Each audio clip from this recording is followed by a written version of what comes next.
श्री शिवाय नमस्तुभ्यं भक्तो जय श्री कृष्णा अच्युतम केशवम कृष्णे दामोदरम रामो नारायणम जानकी वल्लभम। भक्तों, आज के वीडियो में आप सुनेंगे सफला एकादशी का व्रत किस दिन रखा जाएगा, सफला एकादशी पर कौन कौन से शुभ संयोग बन रहे हैं, सफला एकादशी पर कौन से भोग भगवान विष्णु जी को लगाने चाहिए, इनका हमें क्या लाभ प्राप्त होंगे, इस दिन कौन से उपाय करने से जीवन के सभी संकट दूर हो जाते हैं, सफला एकादशी की व्रत कथा, भगवान श्री हरि विष्णु जी की आरती। वीडियो में आपको सब कुछ सुनने को मिलेगा, वीडियो पूरा अवश्य सुने। वीडियो में आगे बढ़ने से पहले कमेंट बॉक्स में पूर्ण श्रद्धा भक्ति के साथ हर हर महादेव जय श्री कृष्णा अवश्य लिखें। चैनल पर पहली बार विजिट हुए, पहली बार मेरी बात सुन रहे तो चैनल को सब्सक्राइब करके बेल आइकन अवश्य दबाएं, इससे हमारे वीडियो के नोटिफिकेशन आप तक पहुंचते रहें। कमेंट बॉक्स में अपने विचार अवश्य लिखें, आपके विचारों से हमें और भी बेहतर वीडियो बनाने की प्रेरणा मिलती है। भक्तों, हिंदू सनातन धर्म में एकादशी व्रत का बहुत ही विशेष महत्व बताया गया है। एकादशी का व्रत भगवान श्री हरि विष्णु जी को समर्पित होता है। पौष मास के कृष्ण पक्ष की एकादशी को सफला एकादशी कहा जाता है। भक्तों, सफला एकादशी का व्रत हिंदू धर्म में बहुत ही महत्वपूर्ण माना जाता है। प्रत्येक एकादशी अपने नाम के अनुसार ही भक्तों को फल प्रदान करती है। जैसा कि भक्तों नाम से ही पता चल रहा है, सफला एकादशी भक्तों के जीवन को सफल बनाने वाली यह एकादशी। इस दिन भगवान विष्णु जी की पूजा और व्रत करने से जीवन के सभी कष्ट दूर हो जाते हैं। भक्तों को सौभाग्य, सफलता, राजयोग प्राप्त होता है। हिंदू धर्म में एकादशी व्रत को अत्यंत ही शुभ माना जाता है। सभी व्रतों में श्रेष्ठ व्रत एकादशी का माना जाता है। भक्तों, वर्ष भर में आने वाली 24 एकादशियों में सफला एकादशी विशेष फलदायी और मनोकामना पूर्ण करने वाली मानी जाती है। धार्मिक मान्यताओं के अनुसार यह व्रत रखने से भक्तों के अधूरे कार्य पूर्ण हो जाते हैं, व्यक्ति के भीतर पॉजिटिविटी आती है, पॉजिटिव एनर्जी का संचार होता है। शास्त्रों में वर्णन मिलता है, सफला एकादशी का व्रत जीवन को निसफलता से उबार कर सफल बनाता है। इसी कारण भक्तों इस एकादशी का नाम सफला एकादशी, सफलता प्रदान करने वाली एकादशी कहा जाता है। भक्तों, एकादशी व्रत पर इस बार कौन कौन से शुभ मुहूर्त बन रहे, ध्यान से श्रवण करें। इस दिन ब्रह्म मुहूर्त रहेगा सुबह 5:17 से 6:12 तक। अभिजीत मुहूर्त दोपहर 11:56 से 12:37 तक रहेगा। इस दिन भक्तों चित्रा नक्षत्र और शोभन योग का भी शुभ संयोग बन रहा है, जो भक्तों के लिए अत्यंत पूर्ण फलदायी माना जा रहा है।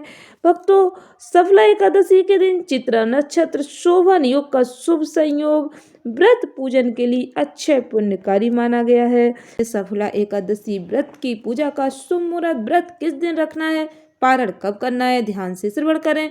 इस बार एकादशी तिथि की शुरुआत 14 दिसंबर को शाम 6:49 पर होगी। इसका समापन भक्तों 15 दिसंबर को रात 9:19 पर होगा। इसलिए उदय तिथि के अनुसार एकादशी का व्रत इस बार 15 दिसंबर सोमवार के दिन रखा जाएगा। भक्तों, इस व्रत का पारण 16 दिसंबर को सुबह 7:07 से शुरू होकर 9:11 पर होगा। भक्तों, सफला एकादशी का व्रत भक्तों के लिए अत्यंत महत्वपूर्ण है। भक्तों, आगे आप कथा में श्रवण करेंगे द्वादशी युक्त शुद्ध सूर्योदय व्यापिनी एकादशी का ही व्रत क्यों रखा जाता है। चित्रा नक्षत्र सुबह 11:09 से, शोभन योग दोपहर 12:31 तक रहेगा। सफला एकादशी पर भगवान श्री हरि विष्णु जी को पंचामृत का भोग लगाएं, क्योंकि भगवान विष्णु जी को पंचामृत अत्यंत प्रिय है। पंचामृत का भोग लगाने से भगवान जी प्रसन्न होते हैं। सुबह पूजा के समय इसका भोग लगाना अत्यंत शुभ माना जाता है। इसके अलावा भक्तों एकादशी पर भगवान विष्णु जी को पंजीरी का भोग लगाना भी बहुत ही शुभ माना जाता है। पंजीरी धनिया और सूखे मेवों से बनाई जाती है, जो सात्विक होती है, ऐसा माना जाता है। व्यक्ति के जीवन में धन की वृद्धि होती है, कर्ज रोग से समस्याओं से मुक्ति मिलती है। भक्तों को, जो भक्त भगवान को पंजीरी का भोग लगाते हैं, पंजीरी पर सूखे मेवे, धनिया, चीनी मिलाकर सुंदर सा प्रसाद भगवान के लिए तैयार किया जाता है। इस प्रसाद में तुलसी दल अवश्य डालें, क्योंकि बिना तुलसी दल के भगवान आपका कोई भी प्रसाद ग्रहण नहीं करते। आप जो भी प्रसाद भगवान को समर्पित करते उसमें तुलसी का पत्ता अवश्य रखें। तुलसी जी को भक्तों पहले ही तोड़कर रख लेनी चाहिए, क्योंकि एकादशी के दिन, रविवार के दिन माता तुलसी को स्पर्श नहीं किया जाता। ज्योतिष मान्यताओं के अनुसार भगवान विष्णु जी को एकादशी के व्रत में सिर्फ यदि केले का भोग लगाते हैं तो आपके जीवन से सभी कष्ट, पाप और बाधाओं का नाश हो जाता है। यदि आप सिर्फ भगवान विष्णु जी को केला ही समर्पित करते तो भी आपके जीवन के सभी कष्टों का निवारण हो जाता है। इस दिन श्री हरि विष्णु जी को बेसन के लड्डू का भोग लगाना अत्यंत कल्याणकारी माना जाता है। ऐसी मान्यता इस भोग के प्रभाव से कुंडली में गुरु ग्रह का स्थान बहुत मजबूत होता है, साथ ही संतान सुख की भी प्राप्ति होती है। सफला एकादशी के दिन यदि आप शाम के समय गुड़ और चने का भी भोग लगाते हैं तो कहते हैं भक्तों, इस दिन भगवान विष्णु जी को पीली बर्फी का भोग लगाने से भगवान जी अत्यंत प्रसन्न होते, क्योंकि भगवान जी को पीले वस्त्र, पीले पुष्प, पीला प्रसाद अत्यंत प्रिय है। भगवान विष्णु जी को पीला रंग अत्यंत प्रिय है। भगवान विष्णु जी को यदि आप गुड़ और चने की दाल का भोग लगाते हैं, इससे विवाह में आ रही देरी दूर होती है। व्यापार में मंदी, कर्ज, तनाव, आपके जीवन में जो भी टेंशन है, जो भी कलह है, वह सभी परेशानियां आपकी दूर हो जाती हैं, ऐसा वर्णन मिलता है। धार्मिक मान्यताओं के अनुसार भक्तों, भगवान विष्णु जी को प्रसाद भोग समर्पित करने से भी भक्तों के जीवन के कष्टों का निवारण होता है। भक्तों, धर्मराज युधिष्ठिर ने भगवान श्री कृष्ण से पूछा, हे जनार्दन, पौष मास के कृष्ण पक्ष की एकादशी का क्या नाम है? इस दिन कौन से देवता का पूजन किया जाता है? उसकी क्या विधि है? कृपा करके मुझे बताएं। भक्त वत्सल भगवान श्री कृष्ण कहने लगे कि धर्मराज, मैं तुम्हारे स्नेह के कारण तुमसे कहता हूँ कि एकादशी व्रत के अतिरिक्त मैं अधिक से अधिक दक्षिणा पाने वाले यज्ञ से भी प्रसन्न नहीं होता हूँ, अतः इसे अत्यंत भक्ति और श्रद्धा से युक्त होकर करें। हे राजन, द्वादशी युक्त पौष मास के कृष्ण पक्ष की एकादशी का महात्म तुम एकाग्रचित होकर सुनो। इस एकादशी का नाम सफला एकादशी है। इस एकादशी के देवता श्री नारायण हैं। विधि पूर्वक इस व्रत को करना चाहिए। जिस प्रकार नागों में शेषनाग, पक्षियों में गरुड़, सभी ग्रहों में चंद्रमा, यज्ञों में अश्वमेघ और देवताओं में भगवान विष्णु जी श्रेष्ठ हैं, उसी तरह सभी व्रतों में एकादशी का व्रत श्रेष्ठ है। जो मनुष्य सदैव एकादशी का व्रत करते हैं वे मुझे परम प्रिय है। अब इस व्रत की विधि मैं तुमसे कहता हूँ, ध्यान से श्रवण करो। मेरी पूजा के लिए ऋतु के अनुकूल फल, नारियल, नींबू, नैवेद्य आदि 16 वस्तुओं का संग्रह करें। इस सामग्री से मेरी पूजा करने के बाद रात्रि जागरण करें। इस एकादशी के व्रत के समान यज्ञ, तीर्थ, दान, तप और कोई दूसरा व्रत नहीं है। 5000 वर्ष तप करने से जो फल मिलता है उससे भी अधिक सफला एकादशी का व्रत करने से मिलता है। हे राजन, अब आप इस एकादशी की कथा श्रवण करें। चंपावती नगरी में एक महिष्मान नाम का राजा राज्य करता था। उसके 4 पुत्र थे। उस सब में लुम्पक नाम वाला बड़ा राजपुत्र महापापी था।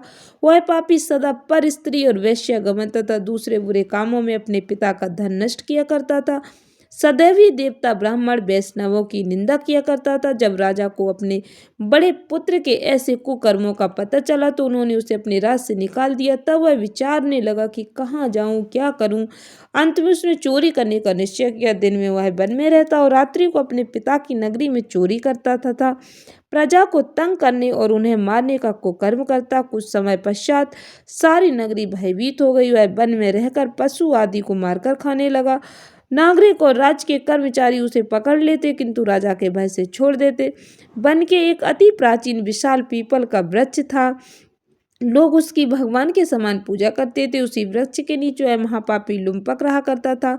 इस वन को लोग देवताओं की क्रीड़ा स्थली मानते थे। कुछ समय पश्चात पौष मास के कृष्ण पक्ष की 10वीं के दिन वह वस्त्रहीन होने के कारण शीत के चलते सारी रात्रि सो नहीं सका। उसके हाथ पैर अकड़ गए। सूर्योदय होते होते वह मूर्छित हो गया। दूसरे दिन एकादशी को मध्याह्न के समय सूर्य की गर्मी पाकर उसकी मूर्छा दूर हुई।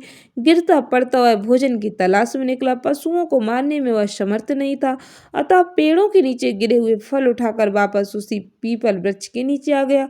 उस समय तक भगवान सूर्य अस्त हो चुके थे। वृक्ष के नीचे फल रखकर कहने लगा, हे भगवान, अब आपके ही अर्पण है, ये फल आप ही तृप्त हो जाइए। उस रात्रि को दुख के कारण रात्रि को भी नींद नहीं आई। उसके इस उपवास और जागरण से भगवान अत्यंत प्रसन्न हो गए और उसके सारे पाप नष्ट हो गए। दूसरे दिन प्रातः एक अति सुंदर घोड़ा अनेक सुंदर वस्तुओं से सजा हुआ उसके सामने आकर खड़ा हो गया। उसी समय आकाशवाणी हुई कि हे राजपुत्र, श्री नारायण की कृपा से तेरे पाप नष्ट हो गए। अब तू अपने पिता के पास जाकर राज प्राप्त कर। ऐसी वाणी सुनकर वह अत्यंत प्रसन्न हुआ और दिव्य वस्त्र धारण करके भगवान आपकी जय हो ऐसा कहकर अपने पिता के पास गया। उसके पिता ने प्रसन्न होकर उसे समस्त राज्य का भार सौंप दिया और वन का रास्ता ले लिया। अब लुम्पक शास्त्र अनुसार राज्य करने लगा। उसके स्त्री पुत्र आदि सारा कुटुंब भगवान नारायण का परम भक्त हो गया।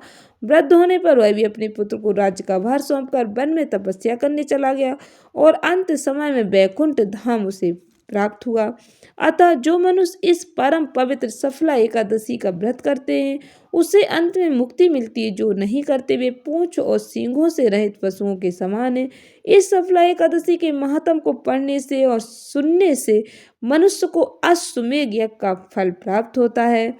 ओम जय जगदीश हरे, स्वामी जय जगदीश हरे। भक्ति जनों के संकट, दासी जनों के संकट क्षण में दूर करे। ओम जय जगदीश हरे। जो ध्यावे फल पावे, दुख बिन से मन का, स्वामी दुख बिन से मन का, सुख संपत्ति घर आवे, कष्ट मिटे तन का। ओम जय जगदीश हरे। माते पिता तुम मेरे, शरण गहूँ किसकी, स्वामी शरण पढ़ूं किसकी। तुम बिन और न दूजा, प्रभु बिन और न दूजा, आस करूं जिसकी। ओम जय जगदीश हरे। तुम पूर्ण परमात्मा, तुम अंतर्यामी, स्वामी तुम अंतर्यामी। पारो ब्रह्म परमेश्वर, तुम सबके स्वामी। ओम जय जगदीश हरे। तुम करुणा के सागर, तुम पालन करता, स्वामी तुम पालन करता। मैं मूरख खल कामी, मैं सेवक तुम स्वामी, कृपा करो भरता। ओम जय जगदीश हरे। तुम हो एक अगोचर, सबके प्राणपति, स्वामी सबके प्राणपति। किस विधि मिलूं दयामय, किस विधि मिलूं दयामय, तुमको मैं कुमति। ओम जय जगदीश हरे। दीन बंधु दुखे हरता, ठाकुर तुम मेरे, स्वामी रक्षक तुम मेरे। अपने हाथ उठाओ, अपने शरण लगाओ, द्वार पड़ा तेरे। ओम जय जगदीश हरे। विषय विकार मिटाओ, पाप हरो देवा, स्वामी कष्ट हरो देवा। श्रद्धा भक्ति बढ़ाओ, श्रद्धा भक्ति बढ़ाओ, संतन की सेवा। ओम जय जगदीश हरे। तन मन धन सब है तेरा, स्वामी सब कुछ है तेरा। तेरा तुझको अर्पणे, प्रभु का प्रभु को अर्पणे, क्या लागे मेरा। ओम जय जगदीश हरे। श्याम सुंदर जी की आरती जो कोई जन गावे, स्वामी प्रेम सहित गावे। कहते शिवानंद स्वामी, जपत हरि हरि स्वामी, मनवांछित फल पावे। ओम जय जगदीश हरे। स्वामी जय जगदीश हरे। भक्त जनों के संकट, दासी जनों के संकट, क्षण में दूर करे। ओम जय जगदीश हरे। लक्ष्मी नारायण भगवान की जय। धन्यवाद भक्तों। श्री शिवाय नमस्तुभ्यम।